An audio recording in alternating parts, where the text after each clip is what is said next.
Another look at the Port Hills, and you can see there that the rain is certainly heading towards Lancaster Park. Now, as we pull back into the stadium, you'll see the two umpires coming together, and I'm sure the batsmen would be delighted if the umpires decided the light wasn't quite good enough.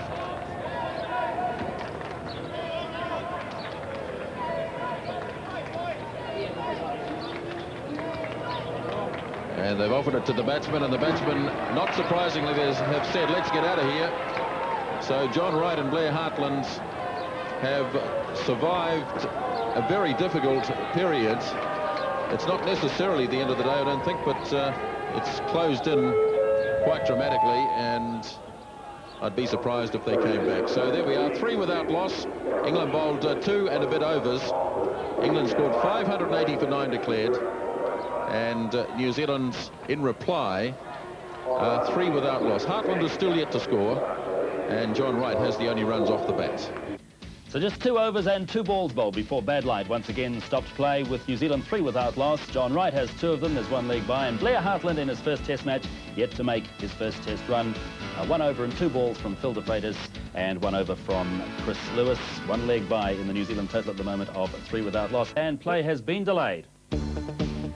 There's been half an inch of rain in Christchurch. That means about 5,000 gallons of water fell on top of those covers, but Russell Wiley, the groundsman here at Lancaster Park, and his staff have done a marvellous job to get rid of the water and prepare the ground for play. So let's check the situation in the match. England declaring towards...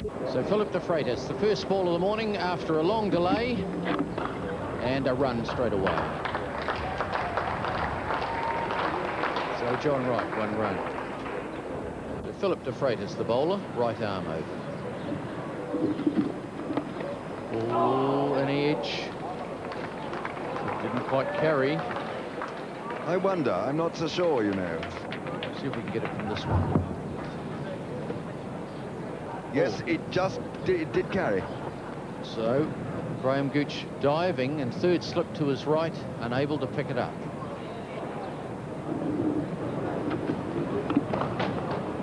Big single called for by John Wright off the first ball of the next over, and that's well run. As Robin Smith had to chase it, and I think he's pulled up a bit short, actually, as he had to stretch out there. And so, finally, the sequence of maiden overs is broken. John Wright has a run. So a change of scenery now for certainly the slip field. They can change sides. Nicely turned away by Hartland. This might be the first boundary of the innings. And indeed it is.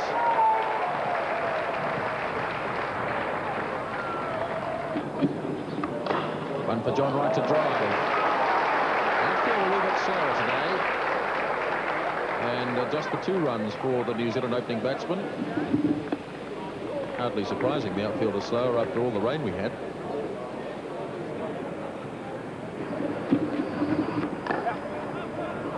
Might be time for a couple here. There's no player forward to the wicket on the onside, and Hartland and Wright have plenty of time.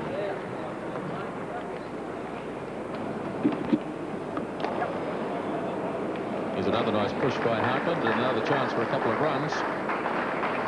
This may have the effect of getting Gooch to move a few fieldsmen around. As Hartland picks up another 2, so he's into double figures.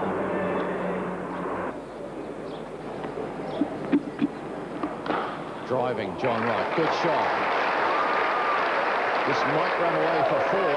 There's a long chase, and it's dragged in just short of the boundary, but not before they've gone through for 3. It's a good solid shot from John Wright. Oh, cut away. Good shot by Hartland. That's 4 runs. And that's the end of the Pringle over. 28 for no wicket.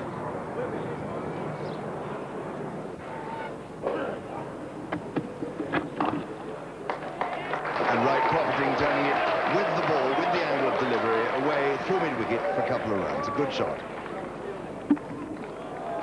Score moving on to 30. Oh, a little nick onto his pad and just ballooned up, but it was just short.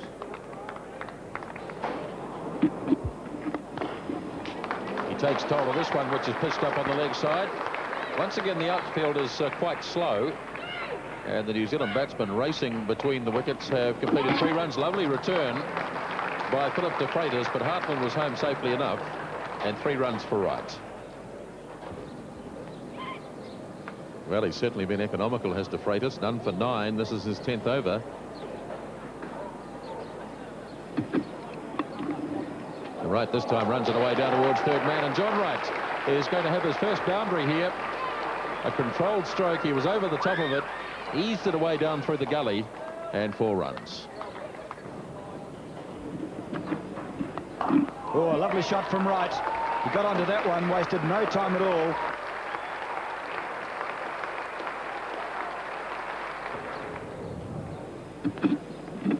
Oh, well bowled.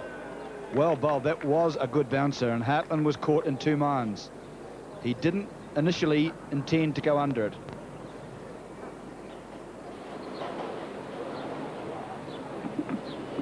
Oh, there's an inviting one, and Wright's out. Wright is out, caught that slip by Lamb. The ball floated up by Tufnell. He invited the drive. Wright went for it, couldn't quite get over to it. The edge carried to Lamb, and Tufnell has the first wicket. Wright caught Lamb, bowled Tufnell for 28. New Zealand are 51 for 1. The replay shows the ball carrying quickly straight to Lamb. Up he went. Wright waits for the umpire, but there was no doubt about it. And Alan Lamb grabs it, so Wright's on his way. A big breakthrough. Tufnell's got it, 51 for 1.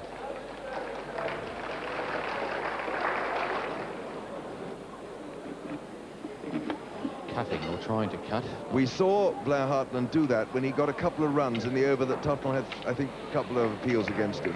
If he's going to cut as close to the stumps as that, and a ball of almost good length, he's going to get himself out.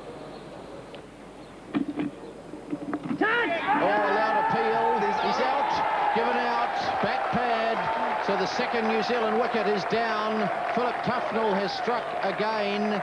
Blair Hartland coming forward, getting bat and pad, and caught in close there.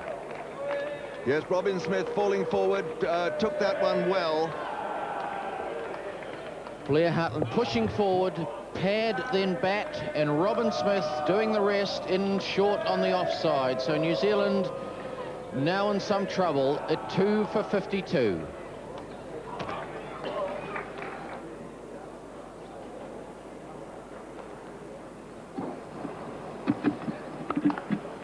And here's Andrew Jones underway, flipping it away on the leg side. Well timed this, and a long chase out there. Dermot Reeve, who's very enthusiastic about getting to the ball.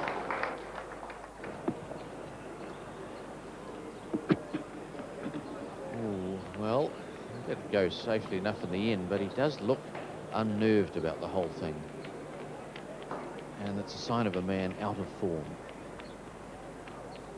He wasn't really on his toes, was he, Henry? He was...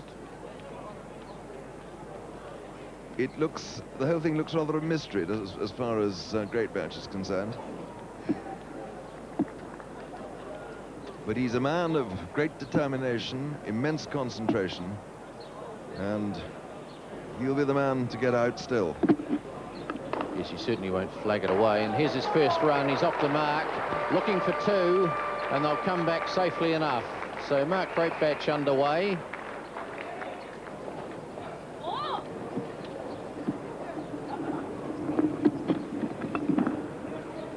Nicely guided away by Jones.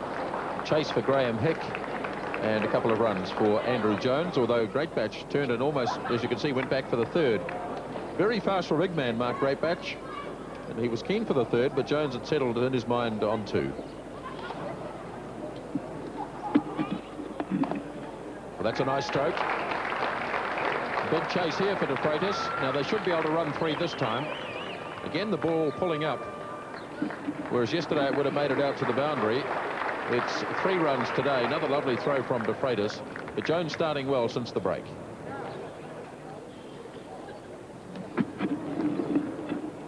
Oh, Jones getting in a real tangle there. He's gone for a bit of a walk to think about that one. Could so easily have fallen onto the stumps there. So Chris Lewis, we know he can bowl well. We also know in this match he can bat well. Oh, Jones tried it again. Now that was a quicker ball, but once again it didn't bounce that much. In fact, it was probably a little fuller than the last ball. So a couple of rather ungainly looking shots by Andrew Jones. I noticed that Alex Stewart was ducking for cover with those two shots too. No one wanted to be fielding under the helmet there when you got a guy like Jones trying to hook.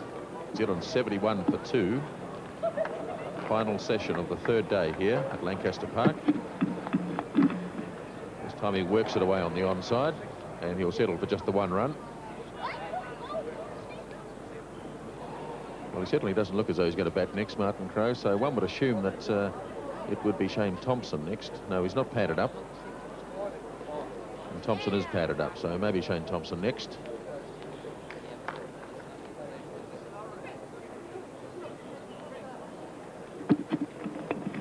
LBW appeal, he's out.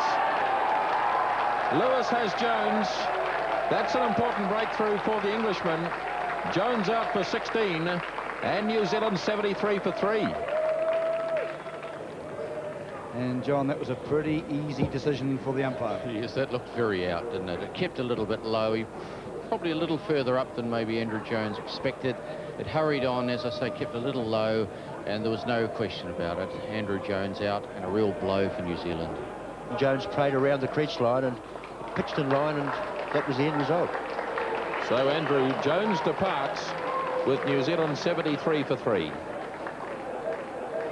New Zealand with plenty of work to do. Thompson on the way. Hit it well. Yes, good shot by Shane Thompson, and that'll give him a bit of confidence getting off the mark. It's never very pleasant being out there on O. Tufnell bowling so very well. 2 for 9 from 11 overs. He's about to start his 12th, bowling up into this southeasterly breeze. It favours him perfectly.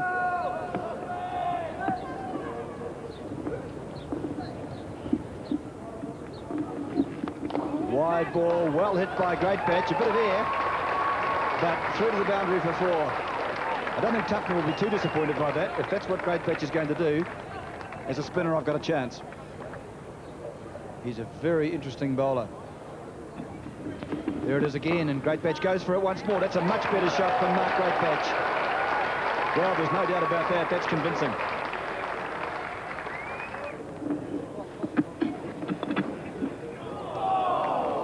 Well, we'll look at the umpire with some interest here. Let's have a quick look at Steve Dunn. What's he going to signal? A leg by. There must have been some thought around this ground that maybe that had come from a wee bit of bat. Certainly Great Patch was going for it. Looking for it, wasn't he? But just from the thigh pad, and I think Russell, when he was going, was thinking here's a chance of a dismissal. But the umpire leg buys.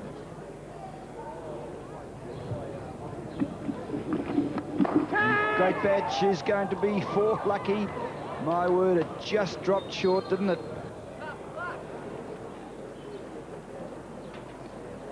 There's Gooch at the bottom of the picture. There he is again.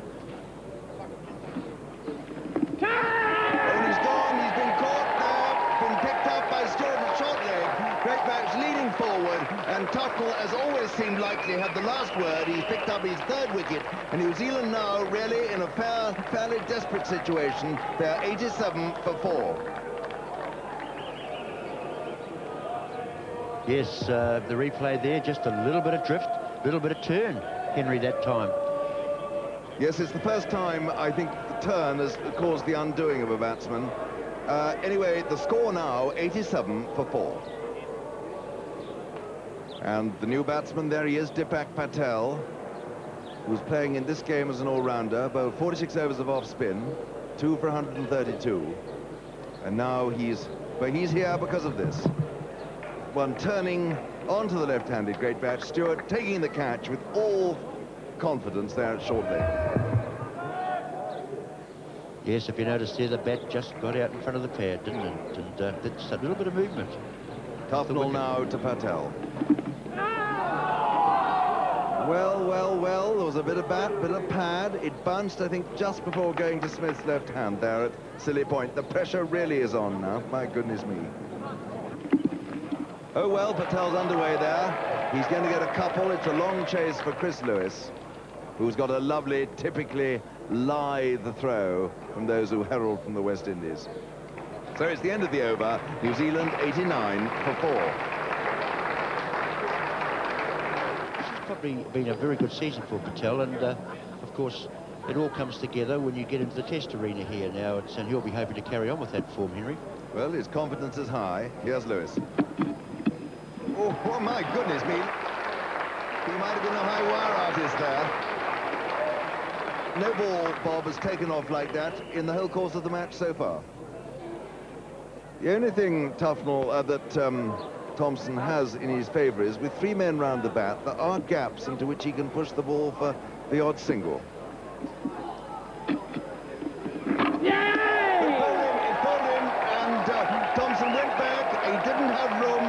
Too far up, he tried to drive off the back foot, and that is Tufnell's 4th wicket. 4 for 20 is taken, and New Zealand now 91 for 5, and England in, as you can see, transports of delight. Yes, here we go. Thompson came forward, then went back, and the arm ball, the ball just kept on coming in. We've talked about the drift that he's been getting, and it was a beautiful ball. So that makes the score now 91 for 5. The arm ball from Tufnell, Thompson going onto the back foot, and was comprehensively bowled. That made the score 91 for 5, and now it is Martin Crowe to face Philip Tufnell. Another arm ball. Nearly crept in, didn't it? Very well judged. Very well judged indeed. That one a little bit quicker too, Henry, a little bit flatter. And well bowled. It almost got you on the nose. Well bowled, Tufnell. Well, that was a very wide one. I don't know whether it's a bat, or whether it was pad, or whether it was a bye. My view was it was off the bat. Yes, it was. So Martin Crowe's off the mark with that bottom edge sweep. The end of the over, and the score 92 for 5.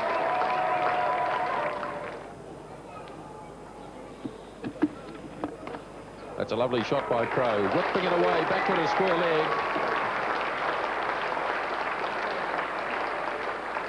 First boundary for Martin Crowe, and New Zealand now 99 for 5. Again, plenty of flight given. Patel's teed off and hit a fine shot. Over the top for 4. So the New Zealand 100 posted 103 for 5, and DIPAK Patel goes to 7.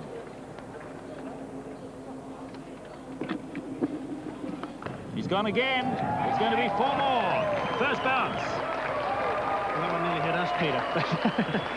But this is really what New Zealand needs, but Patel must be very careful now, because what Tufnell will do, he'll just keep lobbing it up there, and he'll keep inviting the big shot. And beautiful shot by Patel. And we know that he's a very attractive stroke maker, and this will do his confidence a great deal of good. But it'll be a very good contest now. Tufnell might push one through a bit quicker and then get it up there again so that he can invite the big shot. Patel's gone away through the leg side again, and he's got 4 more runs. So DIPAK Patel taking the long handle here to Phil Tufnell. That's his 3rd boundary in the space of a couple of overs. Good bold stuff from the Auckland all-rounder. Patel's got them past that mark with a great deal of authority. Way down through backward point. And they're coming back for 3 runs. Another good shot from DIPAK Patel. So Patel, I think, is doing the right thing here, and doing it well. Patel's playing beautifully. Just short of the boundary. In fact, it's just over. That was 6. Phil Tufnell might be taking his spell. 121 for 5. Martin Crowe down the wicket, driving on the onside. Just runs here. And Dermot Reeve after it. Tufnell. Sweeping Crowe. He should get 4 for this. Away behind square. In fact, he does.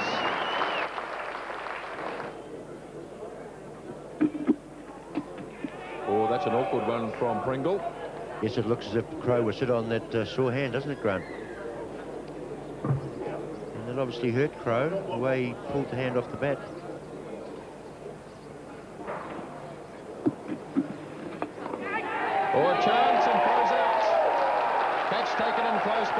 Stewart.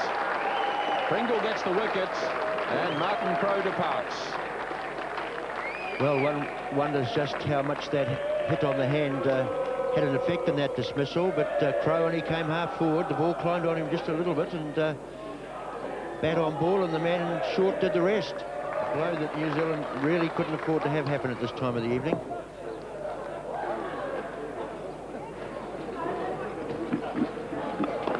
Nice looking shot here from Patel. Heading off down to the boundary. Lovely off drive. The outfield is very slow. Patel was prepared to see that one go to the fence, but suddenly realised the outfield was slow and he had to run the 3. Last ball of Derek Pringle's 9th over, bowling to DIPAK Patel. Oh, and Patel a bit lucky there. The slow ball from Pringle, and he squirted it away through the gully. No ball. Patel goes after it. It's high in the air, and it's over the top. 6 runs. Another marvellous hit by DIPAK Patel. This time he sweeps it very fine. Big chase here for Pringle. Closing in on it. The batsmen have completed 2, and Cairns running very swiftly will get back for the 3rd run. Good over for New Zealand. Tufnell now bowling to Patel. Beautifully played into the offside field. That's a lovely shot by Patel. Another boundary for DIPAK Patel, and he rushes up to 49 not out. Patel looking for a 50. He's got it here. A second successive boundary through the offside field, and DIPAK Patel has a half century. His 2nd in Test cricket.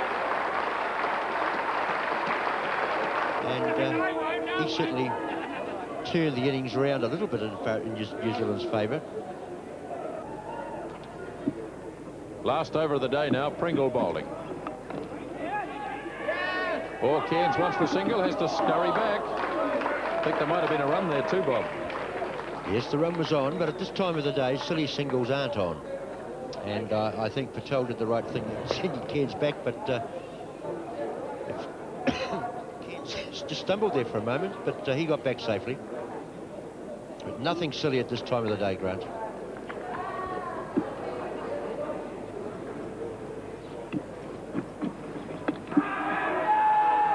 Rather a stifled appeal again by the bowler Pringle. No conviction in his appeal.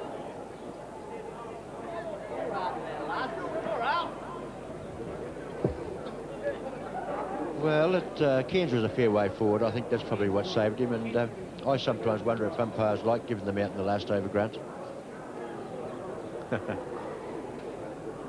So really it's been England's day here on the 3rd day of the Test match. New Zealand have struggled at 167 for 6. 3 balls remaining in the day's play, and England really have broken the back of this New Zealand batting effort.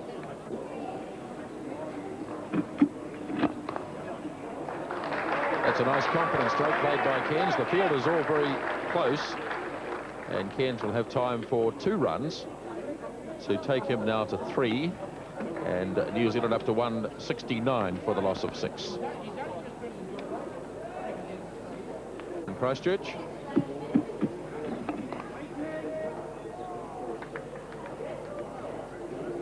.74, and the last ball now, Pringle bowling to Cairns. And Cairns sees it out, and the players will leave the field at the end of this, the 3rd day, with England well in command here of the 3rd Bank of New Zealand Test match after they scored 580 for 9 declared, and New Zealand go to stumps at 169 for 6. DIPAK Patel on the left is 55 not out, a fine hand from him, and Chris Cairns on the right is 3 not out. 169 for 6, New Zealand in their first innings. So this is the way the New Zealand innings stacks up at the end of day 3. They're in deep trouble at 169 for 6. Some fine bowling from Phil Tufnell, the England left armour. The top scorer for New Zealand, DIPAK Patel, 55 not out. He was prepared to take the attack to the England bowlers. Here's the England bowling figures. De Freitas doesn't have a wicket yet, but he's bowled well. Chris Lewis has Andrew Jones. Pringle has Martin Crowe. That was a prize scalp, but the figures of the innings so far, 4 for 74 of 25 overs for the Middlesex left armour, Philip Tufnell. With him is young Chris Kent.